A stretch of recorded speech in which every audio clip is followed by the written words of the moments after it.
हातकणंगले लोकसभा मतदारसंघात ऐनवेळी महाविकास आघाडीचे सत्यजित पाटील सरुडकर यांच्या एंट्रीने स्वाभिमानी शेतकरी संघटनेचे नेते राजू शेट्टी यांचे गणित काहीसे विस्कळीत केले।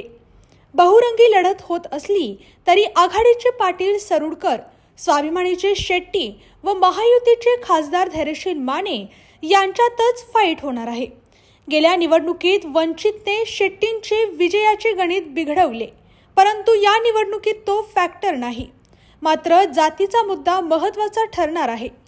कोल्हापूरप्रमाणेच या मतदारसंघातही खासदार माने यांना पुन्हा उमेदवारी मिळण्यासाठी शेवटपर्यंत झगडावे लागते।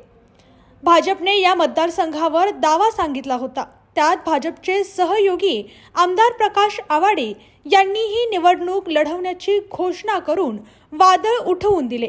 त्यामुळे माने उमेदवारी अर्ज भरेपर्यंत त्यांच्या उमेदवारीबद्दल साशंकता व्यक्त झाली। दुसऱ्या बाजूला शेट्टी व महाविकास आघाडी यांच्यातील घोळही तसाच सुरू राहिला। सुरुवातीला सोबत या म्हणणाऱ्या शेट्टी यांना नंतर उद्धव सेनेने मशाल हातात घेण्याची अट घातली, ती त्यांनी मान्य न केल्याने उद्धव ठाकरे यांनी माजी आमदार सत्यजित सरुडकर यांना रिंगणात उतरवून लढतीचे चित्रच बदलून टाकले आहे।